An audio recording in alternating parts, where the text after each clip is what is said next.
ईश्वरीय न्याय।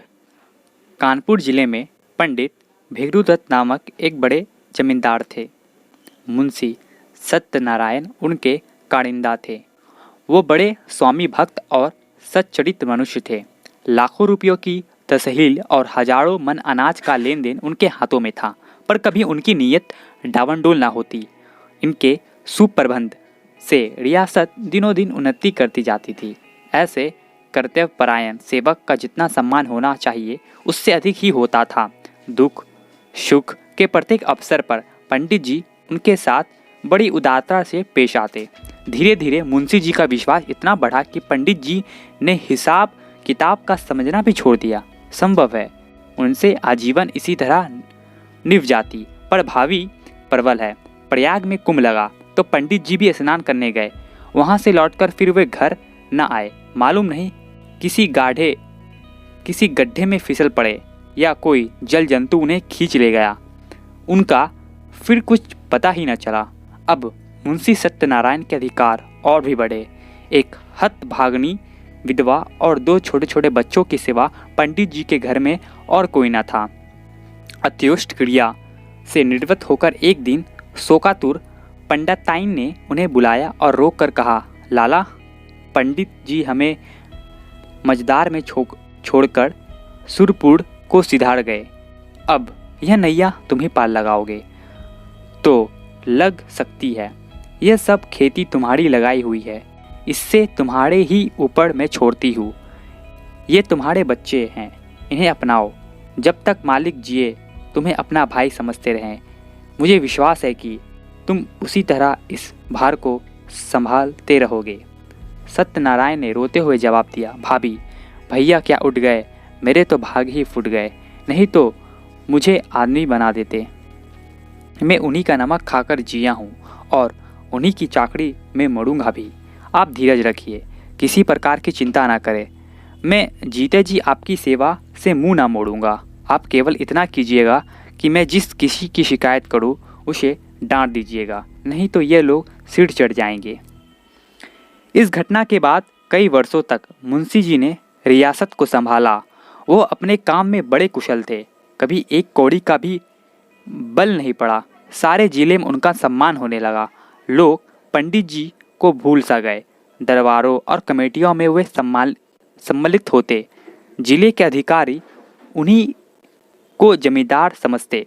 अन्य रईसों में भी उनका आदर था, पर मान वृद्धि महंगी वस्तु है और भानु कंवड़ी अन्य स्त्रियों के सदस्य से पैसा खूब पकड़ती।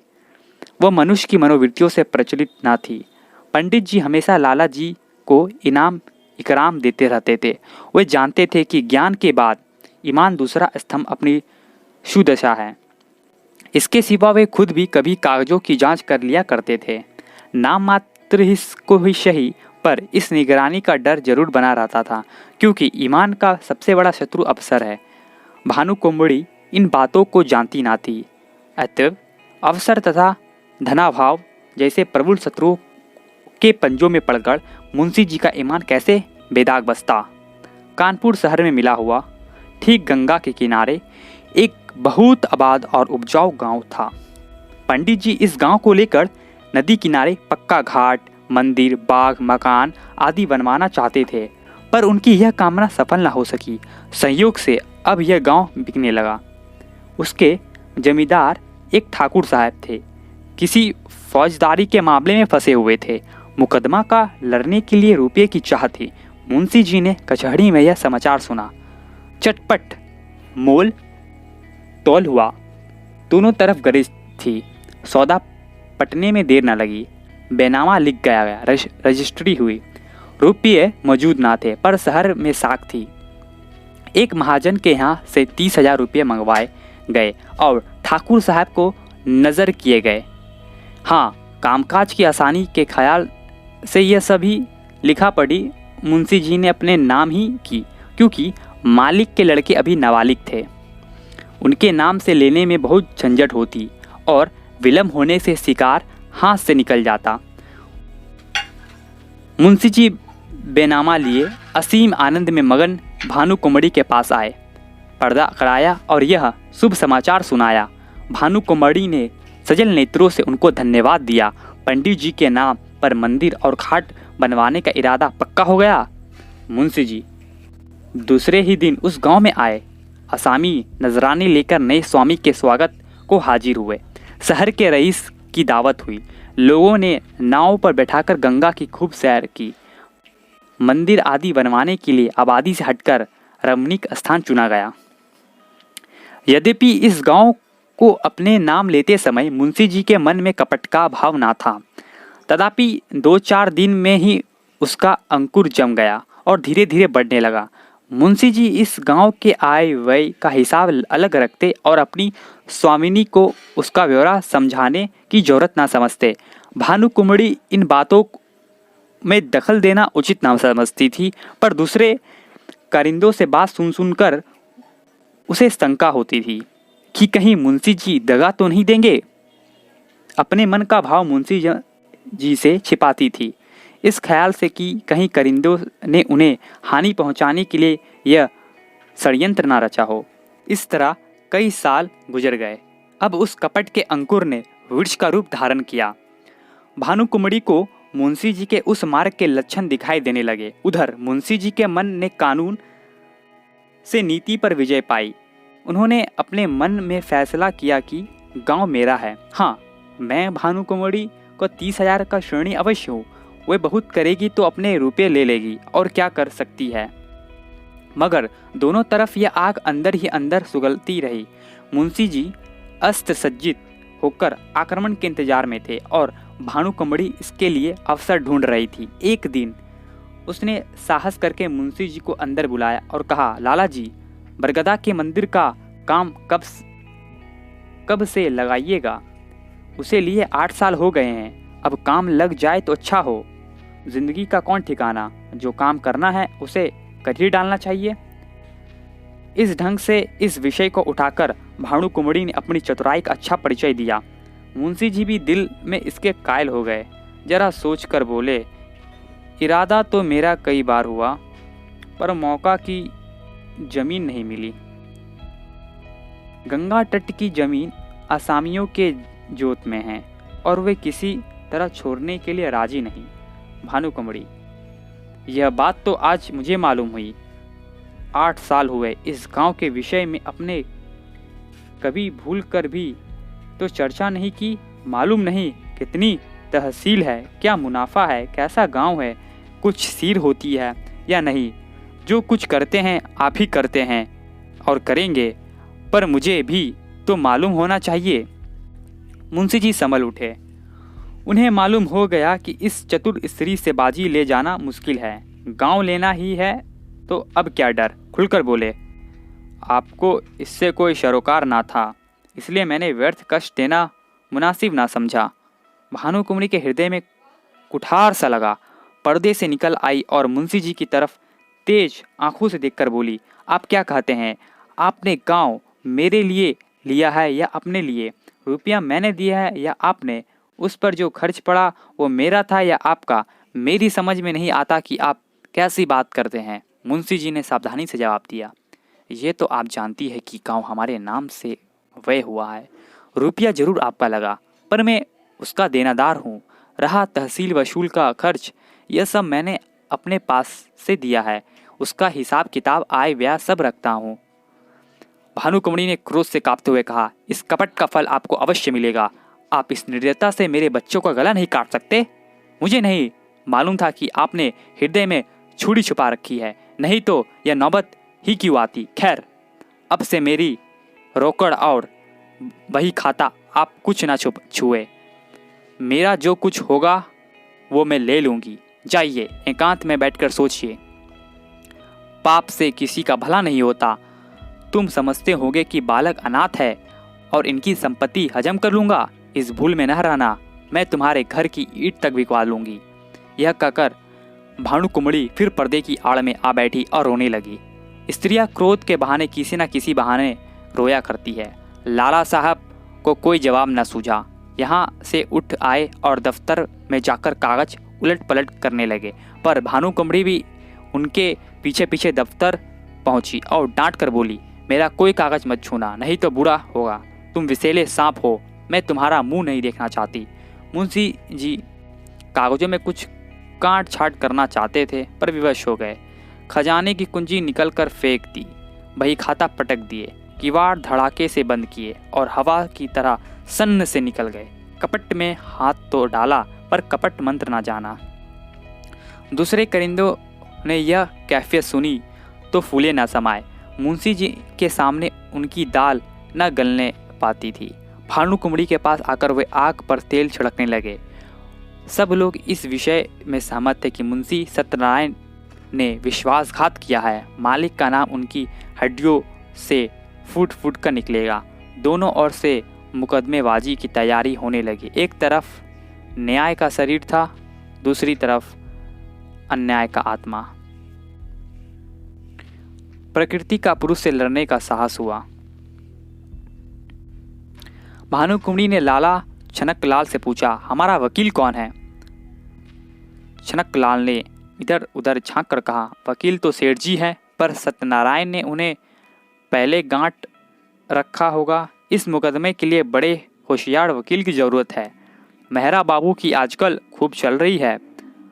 हाकिम की कलम पकड़ लेते हैं, बोलते हैं तो जैसे मोटर कार छूट जाती है। सरकार और क्या कहे, कई आदमियों को फांसी से उतार लिया है। उनके सामने कोई वकील जवान तक नहीं खुल सकता। सरकार कहे तो वही लिए आए। छनकलाल की अत्युक्ति ने संदेह पैदा कर दिया। भानुकुँवरी ने कहा, नहीं, पहले सेठ जी से पूछ लिया जाए, उसके बाद देखा जाएगा। आप जाइए, उन्हें बुला लाइए। छनकलाल ने अपनी तकदीर को ठोकते हुए सेठ जी के पास गए। सेठ जी भृगुदत्त के जीवन काल से ही उनका कानून संबंधी सब काम किया करते थे। मुकदमा का हाल सुना तो सन्नाटे में आ गए। सत्यनारायण को बड़ा नेक नियत आदमी समझते थे। उनके पतन से बड़ा खेद हुआ। उसी वक्त आए।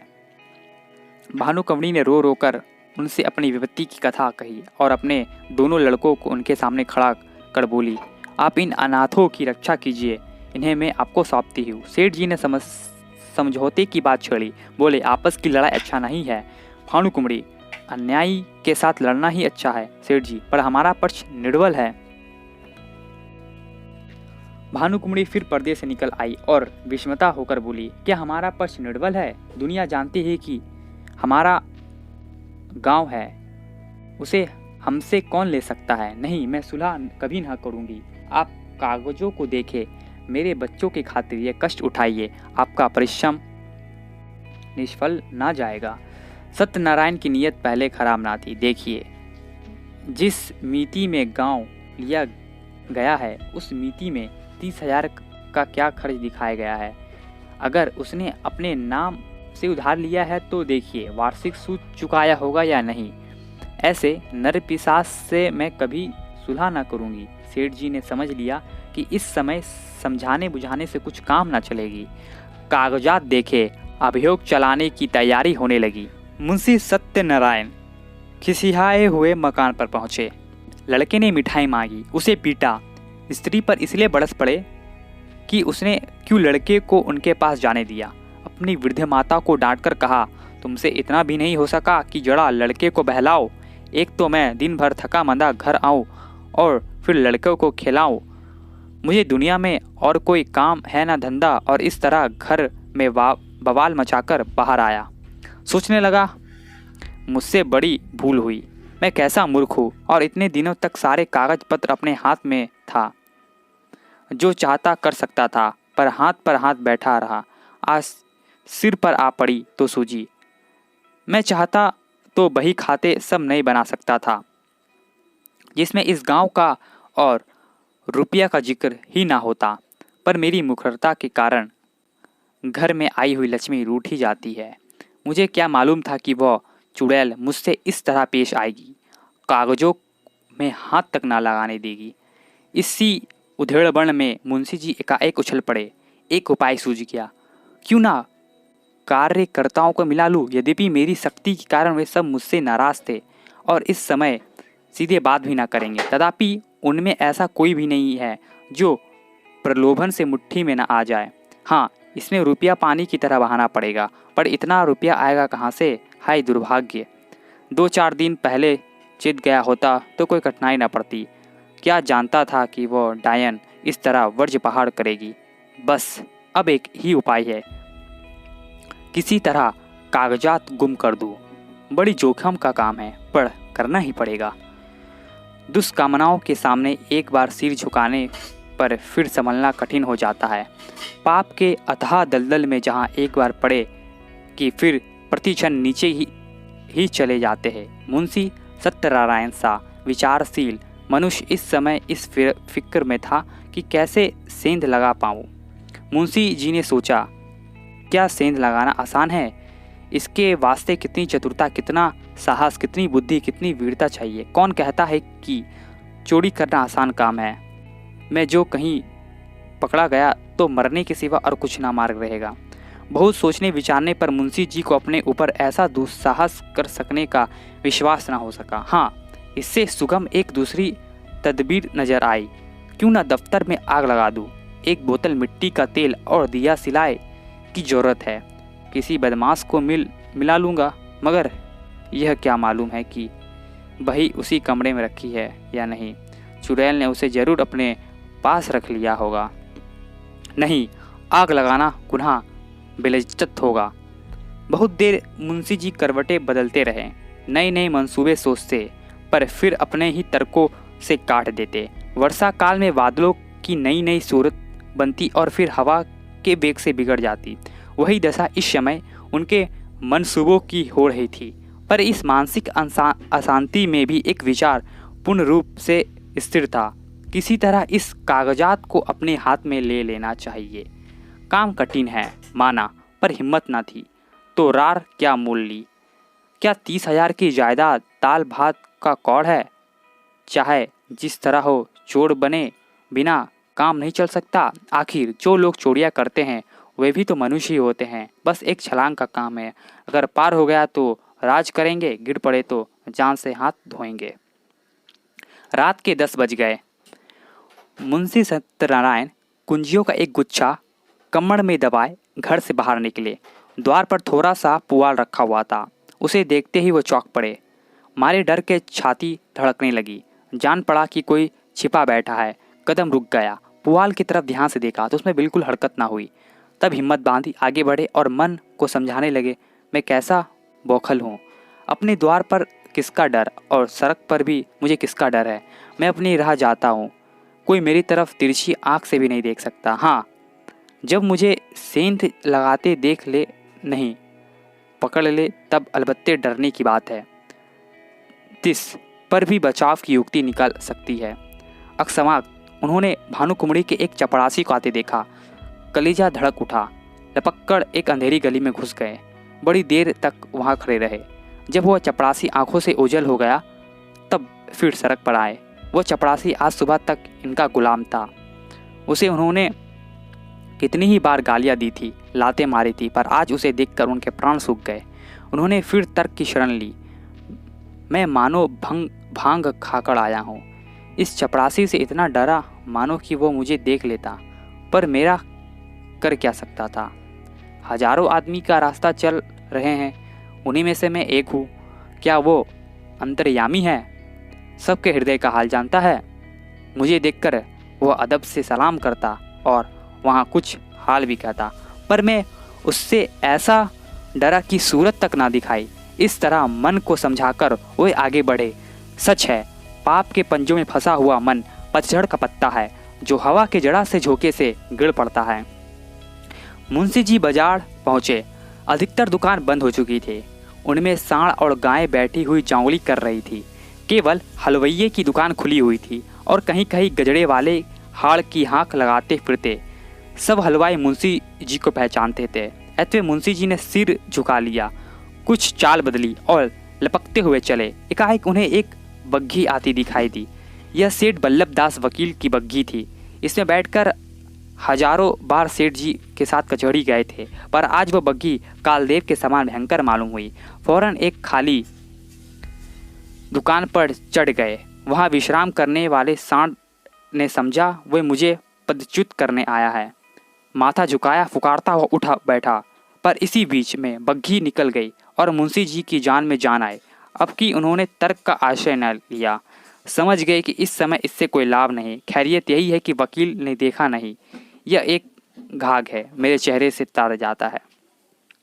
कुछ विद्वानों का कथन है कि मनुष्य की स्वाभाविक प्रकृति पाप की ओर होती है, पर यह कोरा अनुमान ही अनुमान है, अनुभव सिद्ध की बात नहीं। सच बात तो यह है कि मनुष्य स्वभावतः पाप भीरू होता है और हम प्रत्यक्ष देख रहे हैं कि पाप से उसे कैसी घृणा होती है। एक फलांग आगे चलाकर मुंशी जी को एक गली मिली। वह भानुकुमरी के घर का एक रास्ता था। धुंधली सी लालटेन जल रही थी। जैसा मुंशी जी ने अनुमान किया था, पहरेदार का पता न था। अस्तबल में चमारों के यहाँ नाच हो रहा था। कई चमारिनें बनाव श्रृंगार करके नाच रही थी। चमार मृदंग बजा बजा कर गाते थे। दोनों पहरेदार वही तमाशा देख रहे थे। मुंशी जी दबे पांव लालटेन के पास गए और जिस तरह बिल्ली चूहे पर झपटती है, उसी तरह उन्होंने झपट कर लालटेन को बुझा दिया। एक पराब पूरा हो गया, पर वे उस कार्य को जितना दुष्कर समझते थे उतना ना जान पड़ा। हृदय कुछ मजबूत हुआ। दफ्तर के बरामदे में पहुंचे और खूब कान लगाकर आहट ली। चारों ओर सन्नाटा छाया हुआ था। केवल चमारों का कोलाहल सुनाई देता था। इस समय मुंशी जी के दिल में धड़कन थी, पर सिर धम धम कर रहा था। हाथ पांव कांप रहे थे। सांस बड़े वेग से चल रहे थे। शरीर का एक एक रोम आंख और कान बना हुआ था। वे सजीवता की मूर्ति हो रहे थे। उनमें जितना पौरुष, जितनी चपलता, जितनी साहस, जितनी चेतना, जितनी बुद्धि, जितना औसन था, वे सब उस वक्त सजग और सचेत होकर इच्छा शक्ति की सहायता कर रहे थे। दफ्तर के दरवाजे पर वही पुराना ताला लगा हुआ था। उसकी कुंजी आज बहुत तलाश करके वे बाजार से लाए थे।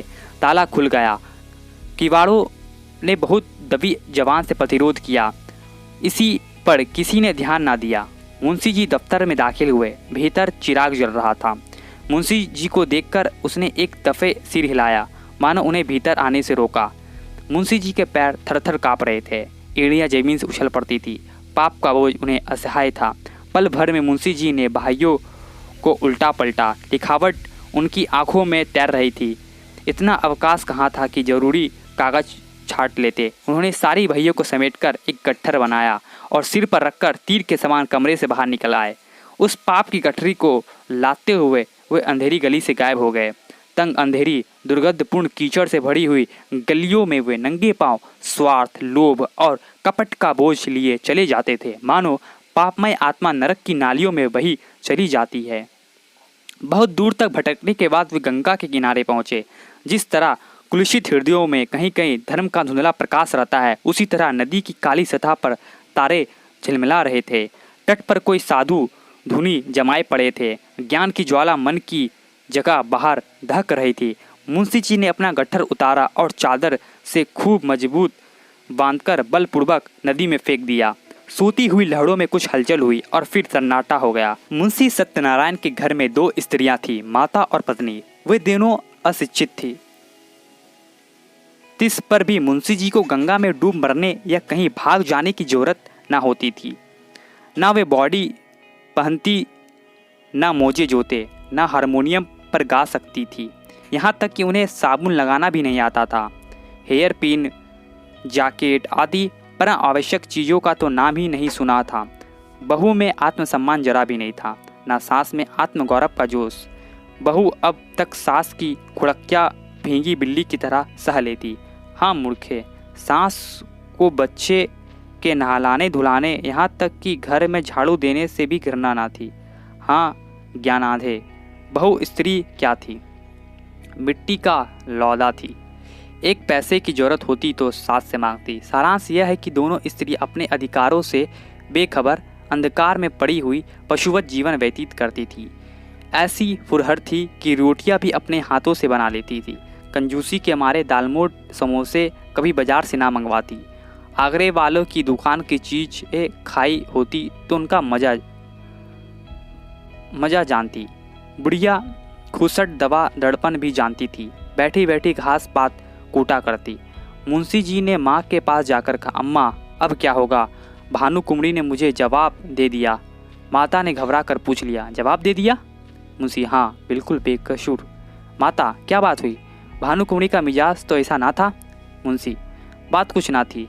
मैंने अपने नाम से जो गांव लिया था उसे मैंने अपने अधिकार में कर लिया। कल मुझसे और उनसे साफ साफ बातें हुई। मैंने कह दिया कि गांव मेरा है, मैंने अपने नाम से लिया है, उसमें तुम्हारा कोई इजहारा नहीं। बस बिगड़ गई, जो मुंह में आया बकती रही। उसी वक्त मुझे निकाल दिया और धमकाकर कहा मैं तुमसे लड़कर अपना गांव ले लूँगी। अब आज ही उनकी तरफ से मेरे ऊपर मुकदमा दायर होगा। अगर इससे होता क्या है, गांव मेरा है, उस पर मेरा कब्जा है। एक नहीं हजारों मुकदमा चलाए, डिग्री मेरी होगी। माता ने बहू की तरफ मर्मांतिक दृष्टि से देखा और बोली, क्यों भैया, वो गांव लिया तो था तुमने उन्हीं के रुपये से और उन्हीं के वास्ते। मुंशी, लिया था तब लिया था, अब मुझसे ऐसा आबाद और मारादार गांव नहीं छोड़ा जाता। वह मेरा कुछ नहीं कर सकती, मुझसे अपना रुपया भी नहीं ले सकती। 150 गांव तो है, तब भी हवस नहीं मानती। माता, बेटा, किसी का धन ज़्यादा होता है तो वो उसे फेंक थोड़े ही देता है। तुमने अपनी नीयत बिगाड़ी, यह अच्छा काम नहीं है। दुनिया तुम्हें क्या कहेगी, और दुनिया चाहे कहे या ना कहे, तुमको भला ऐसा चाहिए कि जिसकी गोद में इतने दिन पले, जिसका इतने दिनों तक नमक खाया, अब उसी से दगा करो। नारायण ने तुम्हें क्या नहीं दिया? मज़े से खाते हो, पहनते हो, घर में नारायण का दिया 4 पैसा है, बाल बच्चे हैं, और क्या चाहिए? मेरा कहना मानो, इस कलंक का टीका अपने माथे ना लगाओ। ये अपजस मत लो। बरकत अपनी कमाई में होती है, हराम की कौड़ी कभी नहीं फलती। मुंशी, ऐसी बातें बहुत सुन चुका हूँ। दुनिया उन पर चलने लगे तो सारे काम बंद हो जाए। मैंने इतने दिनों उनकी सेवा की, मेरी ही बदौलत ऐसे 4-5 गांव बढ़ गए। जब तक पंडित जी थे मेरी नीयत का मान था, मुझे आंख में धूल डालने की जरूरत ना थी। वे आप ही मेरी खातिर कर दिया करते थे। उन्हें मरे 8 साल हो गए, मगर मुसम्मत के एक बीड़े पान की कसम खाता हूँ, मेरी जात से उनको हजारों रुपये मासिक की बचत होती थी। क्या उनको इतनी भी समझ ना थी कि यह बेचारा जो इतनी ईमानदारी से मेरा काम करता है, इस नफ़े में कुछ उसे भी मिलना चाहिए? यह कह कर ना दो, इनाम कह कर दो, किसी तरह दो तो। मगर वे तो समझती थी कि मैंने इसे 20 रुपये महीने पर मोल ले लिया है। मैंने 8 साल तक सर्व किया, अब क्या इसी 20 रुपये में गुलामी करता रहूं और अपने बच्चों को दूसरे के मुंह ताकने के लिए छोड़ जाऊं? अब मुझे ये अवसर मिला है, इससे क्यों छोड़ूं? जमींदारी की लालसा लिए हुए क्यों मरूं? जब तक जीऊँगा खुद खाऊंगा, मेरे पीछे मेरे बच्चे चैन उड़ाएंगे।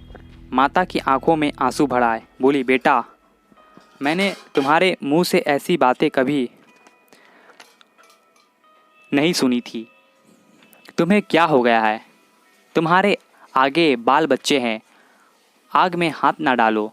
बहू ने सास की ओर देखकर कहा, हमको ऐसा धन ना चाहिए, हम अपनी दाल रोटी में मगन हैं। मुंशी, अच्छी बात है, तुम लोग रोटी दाल खाना, गाढ़ा पहनना, मुझे अब हलवे पूड़ी की इच्छा है। माता, ये अधर्म मुझसे ना देखा जाएगा, मैं गंगा में डूब मरूंगी। पत्नी, तुम्हें यह सब कांटा बोना है तो मुझे मायके पहुंचा दो, मैं अपने बच्चों को लेकर इस घर में ना रहूंगी। मुंशी ने झुंझला कर कहा, तुम लोगों की बुद्धि तो भांग खा गई है। लाखों सरकारी नौकर रात दिन दूसरे का गला दबा दबा कर रिश्वत लेते हैं और चैन करते हैं। ना उनके बाल बच्चों को ही कुछ होता है, ना ही उनको हैजा पकड़ता है। अधर्म उनको क्यों नहीं खा जाता जो मुझी को खा जाएगा? मैंने तो सत्यवादियों को सदा दुख झेलते ही देखा है। मैंने जो कुछ किया सुख लूटूंगा। तुम्हारे मन में जो आए करो। प्रातःकाल दफ्तर खुला तो कागजात सब गायब थे। मुंशी छनकलाल बौखलाए से घर में गए और मालकिन से पूछा, कागजात आपने उठवा लिए हैं? भानुकुँवरी ने कहा, मुझे क्या खबर, जहां आपने रखे होंगे वहीं होंगे। फिर सारे घर में खलबली पड़ गई। पहरेदार पर मार पड़ने लगी। भानुकुँवरी को तुरंत मुंशी सत्यनारायण पर संदेह हुआ, मगर उसकी समझ में छनकलाल की सहायता के बिना यह काम होना असंभव था। पुलिस में रपट हुई। एक ओझा नाम निकालने के लिए बुलाया गया। मौलवी साहब ने कुर्रा फेंका। ओझा ने बताया, यह किसी पुराने बैरी का काम है। मौलवी साहब ने फरमाया, किसी घर के भेदिया ने यह हरकत की है। शाम तक यह दौड़ धूप चली रही। फिर यह सलाह होने लगी, इन कागजातों के बगैर मुकदमा कैसे चले। पक्ष तो पहले से ही निर्बल था। जो कुछ बल था वो इसी बही खाते का था। अब तो सबूत भी हाथ से गए।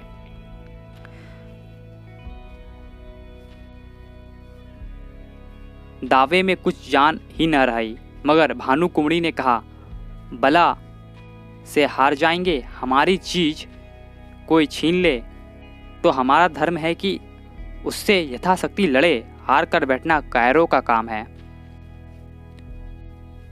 सेठ जी वकील को इस दुर्घटना का समाचार मिला तो उन्होंने भी यही कहा कि अब दावे में जरा भी जान नहीं है, केवल अनुमान और तर्क का भरोसा है। अदालत ने माना नहीं तो हार माननी पड़ेगी। पर भानु कुमरी ने एक ना मानी। लखनऊ और इलाहाबाद के 2 होशियार बैरिस्टर बुलाए। मुकदमा शुरू हो गया। सारे शहर में इस मुकदमे की धूम थी। कितने ही रईसों को भानु कुमरी ने साथी बनाया था। मुकदमा शुरू होने का समय 1000 आदमियों की भीड़ हो जाती थी। लोगों इस खिंचाव का मुख्य कारण था कि भानु कुमरी एक पर्दे की आड़ में बैठी हुई अदालत की कार्रवाई देखा करती थी, क्योंकि उसे अब अपने नौकरों पर जरा विश्वास न था। वादी बैरिस्टर ने एक बड़ी मार्मिक विशेषता दी। उसने सत्यनारायण को पूर्वावस्था का खूब अच्छा चित्र खींचा। उसने दिखाया कि वह कैसे स्वामी भक्त, कैसे कार्यकुशल, कैसे कर्मशील थे और स्वर्गवासी पंडित भृगुदत्त का उन पर पूर्ण विश्वास हो जाना किस तरह स्वाभाविक था। इसके बाद उसने सिद्ध किया कि मुंशी सत्यनारायण की आर्थिक व्यवस्था कभी ऐसी ना थी कि वे इतना धन संचय करते। अंत में मुंशी जी की स्वार्थपरता, कूटनीति, निर्दयता, विश्वासघात का ऐसा घृणोत्पादक चित्र खींचा कि लोग मुंशी जी को गालियां देने लगे। इसके साथ ही उसने पंडित जी के अनाथ बालकों की दशा पर बड़ा ही करुणा पादक वर्णन किया। कैसी शोक और लज्जा की बात है कि ऐसा चरित्रवान, ऐसा नीति कुशल मनुष्य इतना गिर जाए कि अपने स्वामी के अनाथ बालकों की गर्दन पर छुरी चलाने में संकोच ना करे। मानव पतन का ऐसा करुण हृदय विदारक उदाहरण मिलना कठिन है। इस कुटिल कार्य के परिणाम की दृष्टि से इस मनुष्य के पूर्व परिचित सद्गुणों का गौरव लुप्त हो जाता है, क्योंकि वे असली मोती नहीं, नकली कांच के दाने थे जो केवल विश्वास के जमाने के निमित्त दर्शाए गए थे। वो केवल सुंदर जाल था जो एक सरल हृदय और एक से दूर रहने वाले रईस को फंसाने के लिए फैलाया गया था। इस नर पशु का अंतःकरण कितना अंधकारमय है, कितना कपटपूर्ण, कितना कठोर है और इसकी दुष्टता कितनी घोर, कितना अपावन है। अपने शत्रु के साथ दया करना एक बार तो क्षम्य है, मगर इस मलिन हृदय मनुष्य ने उन बेक्षों के साथ दगा किया है जिन पर मानव स्वभाव के अनुसार दया करना उचित है। यदि आज हमारे पास बही खाते मौजूद होते, अदालत पर सत्यनारायण की सत्यता स्पष्ट रूप से प्रकट हो जाती। पर मुंशी जी के बर्खास्त होते ही दफ्तर से उनका लुप्त हो जाना भी अदालत के लिए एक बड़ा सबूत है। शहर के कई रईस ने गवाही दी, पर सुनी सुनाई बातें जिरह में उखड़ गई। दूसरे दिन फिर मुकदमा पेश हुआ। प्रतिवादी ने वकील ने अपना वक्तव्य शुरू की। उसमें गंभीर विचारों की अपेक्षा हास्य का अधिक था। यह एक विलक्षण न्याय सिद्धांत है कि किसी धनाढ्य मनुष्य को नौकर जो कुछ खरीदे वो उसके स्वामी की चीज़ समझी जाए। इस सिद्धांत के अनुसार हमारी गवर्नमेंट को अपने कर्मचारियों की सारी संपत्ति पर कब्जा कर लेना चाहिए। यह स्वीकार करने में हमको कोई आपत्ति नहीं कि हम इतने रुपये का प्रबंध ना कर सकते थे और यह धन हमने स्वामी से ही ऋण लिया है, पर हमसे ऋण चुकाने का कोई तकाजा ना करके वो जायदाद ही मांगी जाती है। यदि हिसाब के कागजात दिखाए जाए तो साफ बता देंगे कि मैं सारा ऋण दे चुका हूँ। हमारे मित्र ने कहा कि ऐसी अवस्था में भाइयों का गुम हो जाना भी अदालत के लिए एक सबूत होना चाहिए। मैं भी उनकी युक्ति का समर्थन करता हूँ। यदि मैं आपसे ऋण लेकर अपना विवाह करूँ तो क्या आप मुझसे मेरी नवविवाहिता वधू को छीन लेंगे? हमारे सुयोग्य मित्र ने हमारे ऊपर अनाथों के साथ दगा करने का दोष लगाया है। अगर मुंशी सत्यनारायण की नीयत खराब होती तो उनके लिए सबसे अच्छा अवसर वह था जब पंडित भिगुदत्त का स्वर्गवास हुआ था। इतने विलंब की क्या जरूरत थी? हाँ, यदि आप शेर को फंसाकर उसके बच्चों को उसी वक्त नहीं पकड़ लेते, उसे बढ़ने और सबल होने का अवसर देते, तो मैं आपको बुद्धिमान ना कहूँगा। यथार्थ बात यह है कि मुंशी सत्यनारायण ने नमक का जो कुछ हक था वो पूरा कर लिया। 8 वर्ष तक तन मन से स्वामी का संतान की सेवा की। आज उन्हें अपनी साधुता का जो फल मिल रहा है वो बहुत ही दुखजनक है और हृदय विदारक है। इसमें भानु कुंवरी का दोष नहीं, वह एक गुण संपन्न महिला है, मगर अपनी ज्योति के अवगुण उनमें भी विद्वान है। ईमानदार मनुष्य स्वभावतः स्पष्टभाषी होता है, उसे अपनी बातों में नमक मिर्ची लगाने की जरूरत नहीं होती।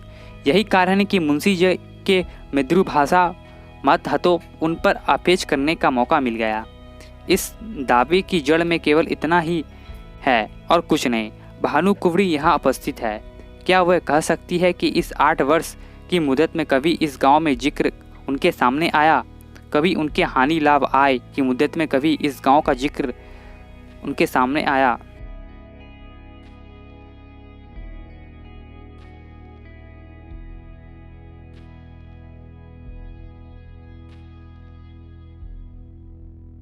आय व्यय लेन देन की चर्चा उनसे की गई। मान लीजिए कि मैं गवर्नमेंट का मुलाजिम हूँ। यदि मैं आज दफ्तर में आकर अपनी पत्नी से आय व्यय अपने टहलुआओं के टैक्सों का पचड़ा गाने लगूं तो शायद मुझे शीघ्र ही अपने पद से पृथक होना पड़े और संभव है कि कुछ दिनों तक बरेली की विशाल अतिथिशाला में भी रखा जाऊं। जिस गांव से भानु कुंवरी का सरोकार न था उसकी चर्चा उनसे क्यों की जाती? इसके बाद बहुत से गवाह पेश हुए जिनमें अधिकांश आसपास के देहातों के जमींदार थे। उन्होंने बयान तो दिया कि हमने मुंशी सत्यनारायण को असामियों को अपनी दस्तखती रसीदें देते और अपने नाम से खजाने में रुपया दाखिल करते देखा है। इतने में संध्या हो गया। अदालत ने 1 सप्ताह में फैसला सुनाने का हुक्म दिया गया। सत्यनारायण को अब अपनी जीत में कोई संदेह न थी। वादी पक्षों की गवाह भी उखड़ गए थे और बहस भी सबूत से खाली थी। अब इनकी गिनती भी जमींदारों में होगी और संभव है कि कुछ दिनों में रईस कहलाने लगे। पर किसी न किसी कारण से अब शहर में गण्यमान्य पुरुषों से आंख मिलाते शर्माते थे। उन्हें देखते ही उनका सिर नीचे हो जाता। वो मन में डरते थे कि वे लोग कहीं इस विषय पर कुछ पूछताछ न कर बैठे। वो बाजार से निकलते तो दुकानदारों में कुछ कानाफूसी होने लगती और लोग उन्हें तिरछी दृष्टि से देखने लगते। अब तक लोग उन्हें विवेकशील और सच्चा चरित्र वाला मनुष्य समझते थे। शहर के धनी मानी उन्हें इज्जत की निगाह से देखते और उनका बड़ा आदर करते थे। यद्यपि मुंशी जी को अब तक इसमें टेढ़ी तिरछी सुनने का सहयोग न पड़ा था, तथापि उसका मन कहता था कि सच्ची बात किसी से छिपी नहीं है, चाहे अदालत से उनकी जीत हो जाए। पर उनकी साख अब जाती रही। अब उन्हें लोग स्वार्थी, कपटी और दगाबाज समझेंगे। दूसरों की बात तो अलग रही, स्वयं उनके घर वालों उनकी अपेक्षा करते थे। बूढ़ी माता ने 3 दिन से मुंह में पानी नहीं लिया। स्त्री बार बार हाथ जोड़कर कहती कि अपने प्यारे बालकों पर दया करो, बुरे कर्म का फल कभी अच्छा नहीं होता, नहीं तो पहले मुझी को विष खिला दो। जिस दिन फैसला सुनाया जाने वाला था, प्रातःकाल एक गुजारी तरकारियां लेकर आई और मुंशियाइन से बोली, बहू जी, हमने बाजार में एक बात सुनी है, बुरा ना मानो तो कहूँ। जिसको देखो उसके मुंह से यही बात निकलती है कि लाला बाबू ने जालसाजी से पंडितायन का कोई हल्का ले लिया। हमें तो इस पर यकीन नहीं आता। लाला बाबू ने जो ने संभाला होता तो अब तक पंडिताइन का कहीं पता ना लगता, एक अंगुल जमीन ना बेचता बस्ती। इन्हीं ऐसा सरदार था कि सबको संभाल लिया, तो क्या अब उन्हीं के साथ बद्दी करेंगे? अरे बहू, कोई कुछ साथ लाया है कि ले जाएगा? यही नेकी बदी रह जाती है। बुरे का फल बुरा होता है, आदमी ना देखे पर अल्लाह सब कुछ देखता है।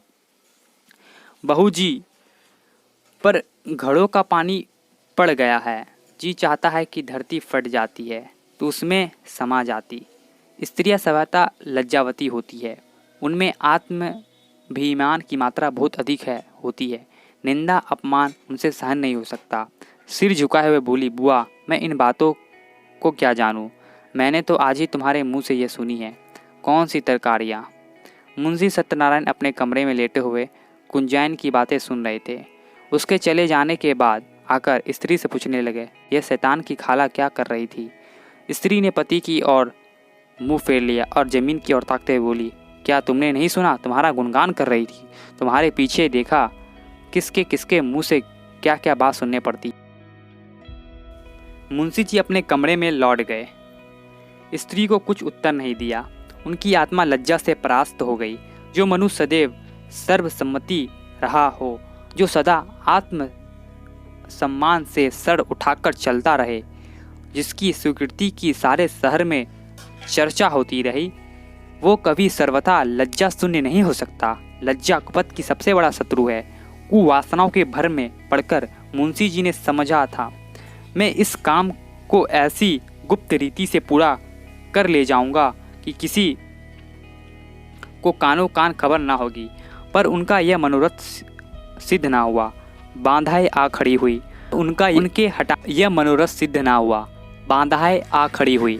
उनके हटाने में उन्हें बड़े दुस्साहस में काम लेना पड़ा, पर यह भी उन्हें लज्जा से बचाने के निमित्त किया, जिसमें यह कोई ना कह सके कि अपनी स्वाभिमानी को धोखा दिया। इतना यत्न करने पर भी वह निंदा से बच न सके। बाजार का सौदा बेचने वालियों भी उनका अपमान करती। कुवासनाओं से दबी हुई लज्जा शक्ति इस कड़ी चोट को सहन ना कर सकी। मुंशी जी सोचने लगे, अब मुझे धन संपत्ति मिल जाएगी, ऐश्वर्यवान हो जाऊंगा, परंतु निंदा तो मेरा पीछा ना छूटेगी। अदालत का फैसला मुझे लोक निंदा से ना बचा सकेगी। ऐश्वर्य का फल क्या? मान और मर्यादा। उससे हाथ धो बैठा तो ऐश्वर्य को लेकर क्या करूँगा? चित्त की शक्ति खोकर, लोक लज्जा सहकर, जन समुदाय में नीच बनकर और अपने घर में कलह का बीज बोकर यह संपत्ति मेरे किस काम आएगी? और यदि वास्तव में कोई अन्याय शक्ति हो और वो मुझे इस कुकुट मेरे लिए मुख में कालिख लगाकर निकल जाने के और कोई मार्ग ना रहेगा। सत्यवादी मनुष्य पर कोई विपत्ति पड़ती है तो लोग उसके साथ सहानुभूति करते हैं। दुष्टों की विपत्ति लोगों के लिए व्यंग की सामग्री बन जाती है। उस अवस्था में ईश्वर अन्यायी ठहराया जाता है, मगर दुष्टों की विपत्ति ईश्वर के अन्याय को सिद्ध करती है। परमात्मा, इस दुर्दशा से किसी तरह मेरा उद्धार करो। क्यों न जाकर मैं भानुकुमारी के पैरों में गिर पड़ूं और विनय करूं कि यह मुकदमा उठा ले। शोक, पहले यह बात क्यों ना सूझी? अगर कल तक मैं उनके पास चला गया होता तो यह बात बन जाती, पर अब क्या हो सकता है, आज तो फैसला सुनाया जाएगा। मुंशी जी देर इसी विचार में पड़े रहे, पर कुछ निश्चय ना कर सके। क्या करे? रात भर उन्हें नींद ना आई। रह रहकर मुंशी सत्यनारायण पर क्रोध आता था। हाय पापी, ढोल बजाकर मेरा 50,000 का माल लिए जाता है और मैं कुछ कर नहीं सकती। आजकल के न्याय करने वाले बिल्कुल आँख के अंधे हैं। जिस बात को सारी दुनिया जानती है उसमें भी उनकी दृष्टि नहीं पहुंचती, बस दूसरों की आंखों से ही देखते हैं। कोरे कागज के गुलाम हैं। न्याय वह है जो दूध का दूध पानी का पानी कर दे, यह नहीं कि खुद ही कागजों के धोखे में आ जाए, खुद को पाखंडियों के जाल में फंस जाए। इसी से तो ऐसे छली कपटी दगाबाजी और दुरात्माओं का साहस बढ़ गया है। खैर, गांव जाता है तो जाए, लेकिन सत्यनारायण तुम शहर में कहीं मुंह दिखाने के लायक न रहोगे। इस ख्याल से भानुकुँवरी को कुछ शांति हुई। शत्रु की हानि मनुष्य को अपने लाभ से अधिक प्रिय होती है। मानव स्वभाव ही कुछ ऐसा है। तुम हमारा एक गांव ले गए, नारायण चाहेंगे तो तुम भी इससे सुख ना पाओगे। तुम अपने आप ही नरक की आग में चलोगे। तुम्हारे घर में कोई दिया जलाने वाला न रह जाएगा। फैसले का दिन आ गया। आज इजालस में बड़ी भीड़ थी। ऐसे महाअनुभव उपस्थित थे जो बांग्लों की तरह अफसरों की बधाई और विदाई के अवसरों में नजर आया हुआ करते थे। वकीलों और मुख्तारों का पलटन भी जमा थी। नियत समय पर जज साहब ने इजालस को सुशोभित किया। विस्तृत न्याय भवन में सन्नाटा छा गया। अहलमद ने संदूक से तजवीज़ निकाली। लोग उत्सुक होकर एक एक कदम और आगे खिसक गए। जज ने फैसला सुनाया। मुद्दई का दावा खारिज। दोनों पक्ष अपना अपना खर्च सह ले। यद्यपि फैसला लोगों के अनुमान के अनुसार ही था, तथापि जज के मुंह से उसे सुन कर लोगों ने हलचल सी मच गई। उदासीन भाव से फैसले पर आलोचनाएं करते हुए लोग धीरे धीरे कमरे से निकलने लगे। एकाएक भानुकुँवरी घूंघट निकालने इजालस पर आकर खड़ी हो गई। जाने वाले लौट पड़े। जो बाहर निकल गए थे दौड़कर आ गए और कौतूहलपूर्वक भानुकुँवरी की तरफ ताकने लगे। भानुकुँवरी ने कांपते स्वर में जज से कहा, सरकार यदि हुक्म दे तो मैं मुंशी जी से कुछ पूछूं। यद्यपि यह बात नियम के विरुद्ध थी, तथापि जज ने दयापूर्वक आज्ञा दे दी। तब भानुकुँवरी ने सत्यनारायण की तरफ देखकर कहा, लाला जी, सरकार ने तुम्हारी डिग्री तो कर दी। गांव तुम्हें मुबारक रहे, मगर ईमान आदमी का सब कुछ है। ईमान से कह दो गांव किसका है। हजारों आदमियों के यह प्रश्न सुनकर कौतूहल से सत्यनारायण की तरफ देखने लगे। मुंशी जी विचार सागर में डूब गए। हृदय में संकल्प और विकल्प की घोर संग्राम होने लगा। हजारों मनुष्यों की आंखों उनकी तरफ जम गई। अर्थात बात अब किसी के सामने छिपी ना थी। इतने में आदमियों के सामने असत्य बात मुंह से निकल ना सकी। लज्जा से जबान बंद कर ली। मेरा कहने में काम बनता था, कोई बात ना थी, किंतु घोरतम पाप का दंड समाज दे सकता है, उसके मिलने का पूरा भय था। आपका कहने से काम बिगड़ता था। जिताई बाजी हाथ से निकल जाती थी। सर्वोत्कृष्ट काम के लिए समाज से उसे जो इनाम मिल सकता था, उसके मिलने की पूरी आशा थी। आशा ने भय को जीत लिया। उन्हें ऐसा प्रतीत हुआ जैसे ईश्वर ने मुझे अपना मुख उज्जवल करके यहाँ अंतिम अवसर दिया है। मैं अब भी मान व सम्मान का पात्र बन सकता हूँ। अब अपनी आत्मा की रक्षा कर सकता हूँ। उन्होंने आगे बढ़कर भानुकुँवरी को प्रणाम किया और कांपते हुए सर में बोला, आपको। हजारों मनुष्य के मुंह से एक गण स्पर्शी ध्वनि निकली, सत्य की जय। जज ने खड़े होकर कहा, यह कानून का न्याय नहीं है, ईश्वरीय अन्याय है। इसे कथा ना समझिएगा, यह सच्ची घटना है। भानुकुँवरी और सत्यनारायण अब भी जीवित है। मुंशी जी के इस नैतिक साहस पर लोग मुग्ध हो गए। मानवीय न्याय, ईश्वरीय न्याय ने जो विलक्षण विजय पाई, उसकी चर्चा शहर भर में महीनों रही। भानुकुँवरी मुंशी जी के घर गई, उन्हें मनाकर लाई, फिर अपना सारा कारोबार उन्हें सौंपा और कुछ दिनों के उपरांत उस गांव को उन्हीं के नाम हिब्बा कर दिया। मुंशी जी ने भी उसे अपने अधिकार में रखना उचित न समझा, कृष्णापन कर दिया। अब इसकी आमदनी दून दुखियों और विद्यार्थियों की सहायता में खर्च होती है।